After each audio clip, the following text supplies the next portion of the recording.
yang mau sukses di usia muda. Di video kali ini gue akan ngajarin hal-hal basic kayak gimana caranya nabung, ya kan, compounding, bla bla bla. Gue yakin kalian udah banyak dengar tentang hal itu. Gue akan ngajarin yang basic-basic trivia yang kalian bisa cari di Google. Ini yang pertama dan menurut gue paling penting kalau kalian mau jadi orang sukses adalah kalian bisa harus filter informasi. Karena otak kalian ini yang ngontrol semuanya, yang ngontrol tangan kita, ya, cara kita ngetik, semua itu adalah dari otak kita. Jadi kalau kita bisa ngefilter informasi yang masuk, kita punya barrier filternya, masuk informasi, kita bisa jadi orang yang jauh lebih pintar. Maksudnya apa? Kita jangan dengerin orang yang hidupnya kita nggak mau contek. Ini gue akan terus tekan-tekanin ke kalian. Di sini salah satu trait untuk bisa sukses adalah kalian komit ke sesuatu yang kalian udah janji kalian mau lakuin. Janganlah jadi kutu loncat gitu. Gue banyak banget punya temen yang mau sukses. Dia coba jadi agen asuransi, baru coba 3 bulan dia kayaknya bukan buat gue. Dia coba jadi agen properti, kayaknya bukan buat gue. Coba jadi videographer, kayaknya bukan buat gue. Hidup lu mau jadi apa? Baru coba satu, lompat ke yang lain. Yang ini dia susah dikit, lompat lagi.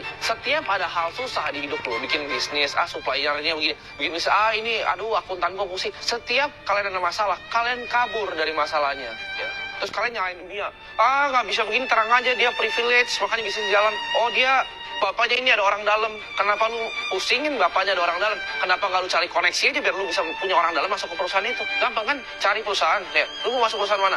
Cari perusahaan, cari di LinkedIn, siapa yang kira jadi atasan kalian? Ajak ngobrol, DM di Instagram, gue punya value ini, gue bisa bantu lu. Ketemu di luar, ya kan, kasih 1 whisky, 2 whisky. Selesai kan, masuk. Orang dalamnya punya sendiri.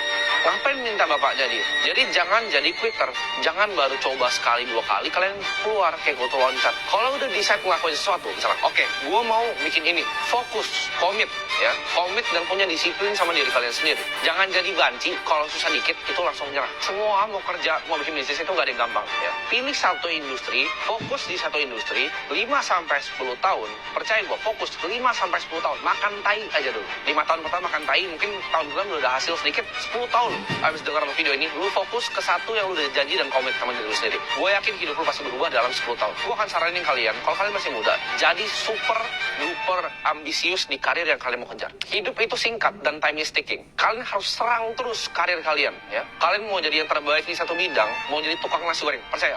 Lu mau jadi tukang nasi goreng, tapi lu yang terbaik satu Indonesia, lu akan jadi kaya. Lu mau jadi videographer, ya, videographer, tapi lu terbaik satu Indonesia, lu akan jadi kaya. Pokoknya semua lu mau nyapu kayak, ya, lu mau nyapu nih, tapi lu yang terbaik nyapu di satu Indonesia, lu akan jadi kaya juga, percaya. Kalian harus super duper ambisius. Jadi jangan anggap kerja itu kayak part time job gitu.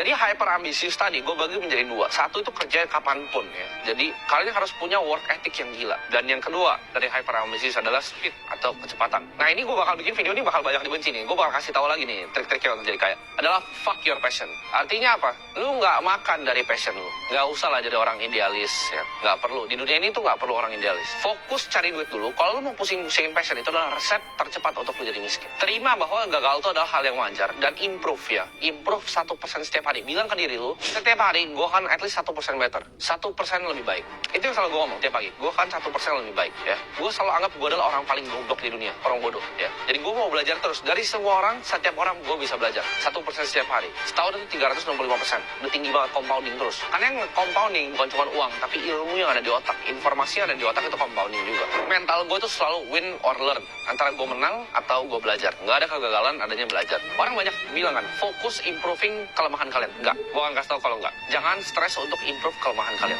Tapi cari apa yang kalian jago dan kalian harness itu. Kalian cari apa yang kalian paling jago dan kalian harness. Lo harus punya skill set yang nggak banyak orang punya dan nggak jadi gampang untuk digantiin.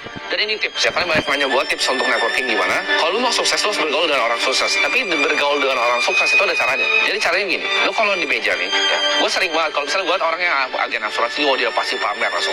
Oh gue punya ini, gue punya ini, gue paling cuman, oh iya bro, ya keren banget lo bro.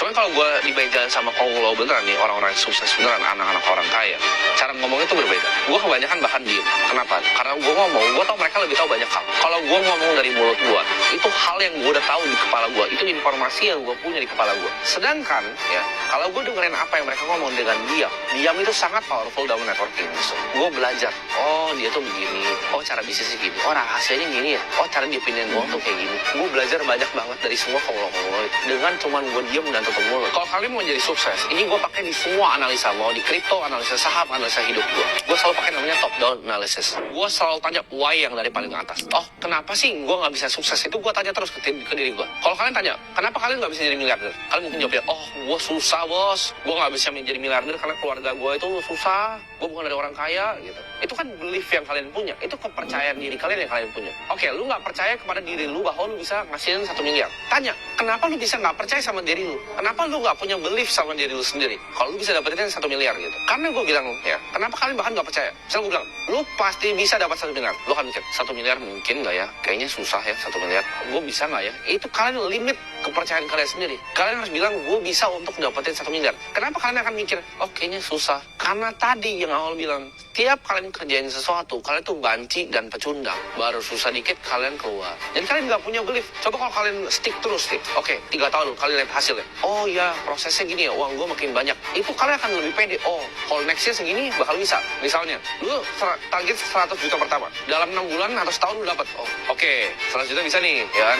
Tadi gue nggak punya, gue jadi punya. Sekarang targetnya nih 1 miliar. Wah, jauh nih. Tapi gue yakin nih, karena gue udah pernah dapat 100 juta, 1 bulan bisa. Bedanya sama kalian yang baru target 100 juta nih. Terus di 80 juta, oh berhenti. Aduh, kayaknya susah. Kalian nggak akan pernah nyampe ke 1 miliar. Karena kalian nggak punya kepedean itu. Karena pede itu dibuild dari lakuin apa yang kita komitmen sama diri kita sendiri. Ya, jadi komit sama diri kalian sendiri.